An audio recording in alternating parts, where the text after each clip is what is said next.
Hey folks, at the movies with Film Brown here. You know, really enjoy coming out here and being with you, showing you the great films. Tonight, I think you can retire the mallet. Don't think you'll need this. We're showing one hell of a great movie.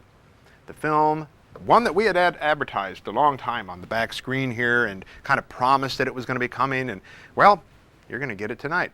3 years down the line, I'm guessing. Mr. Arkadin, 1955.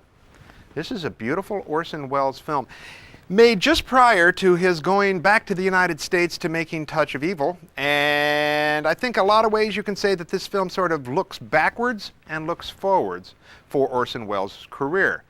Talk a little bit about this film. One, this is an international production, shot overseas in a number of different locations. Orson Welles is doing practically everything on this film. He wrote the script based on a novel that he had written. Likewise, he directs, obviously. He has a lot to do with the camera work and the editing of this film and the organization of the music. And likewise, he stars in this film. He plays Mr. Arkadin. Now, if you remember Citizen Kane is an investigation film. A film about a reporter going out to investigate, what the heck is the deal with this Rosebud thing. And, we really find out what Rosebud is, but does that really add up to what Citizen Kane or Charles Foster Kane is all about? In this one here, we have Mr. Arkadin, who is a millionaire many times over, who, well, is a man of mystery. He tells a story that in 1927 he woke up with a lot of money on him and he, didn't remember anything that happened prior to 1927. And he hires this investigator to come in. Robert Arden plays this man. Investigator to come in and find out what happened before 1927. And I'm not going to go too far into the plot because this is a film organized like an onion. If you look at an onion, obviously, and I think you know what I mean, is you start cutting back and peeling back the layers and start finding out what is Mr. Arkadin? What is the source of his power? What is the source of his prestige?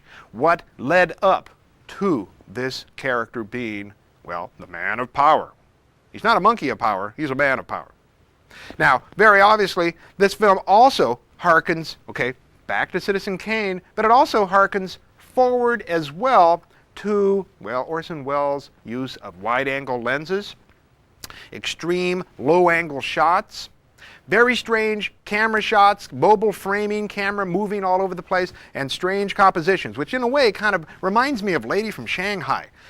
The plot also reminds me of Lady from Shanghai as well. Remember, Orson Welles in that film plays the sailor, right, who gets himself mixed in with these crooked lawyers and the shenanigans of the underworld versus the upper world.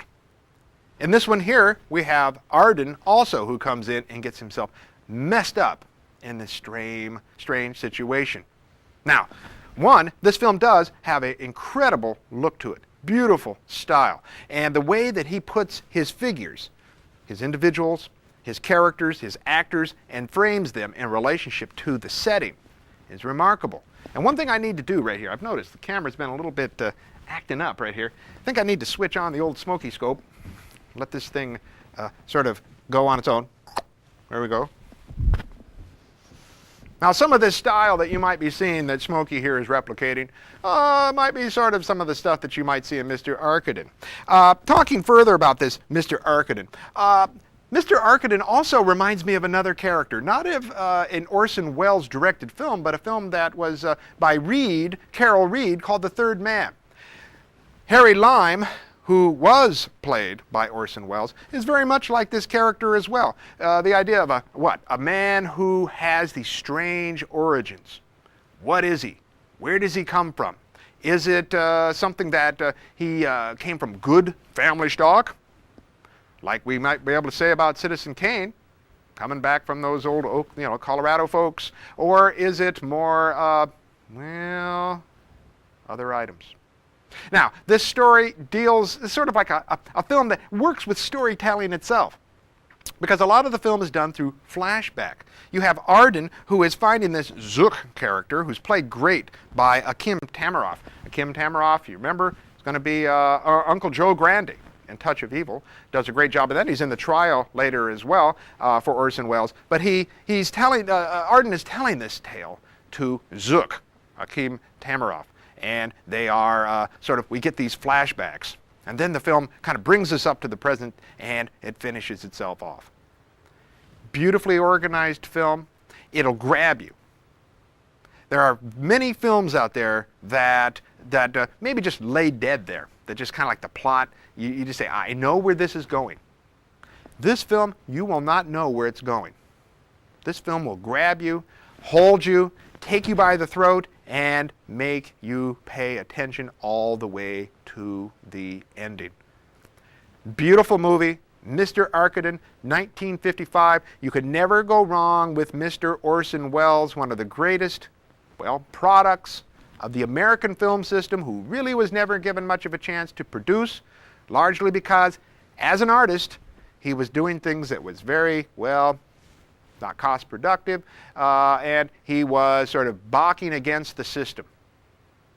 We admire that on this show. We like people who sort of butt their heads against the established system, be they an Ulmer or be they an Orson Welles. So with Smokey Scope in full control, I think we're ready to roll 'em, Smokey.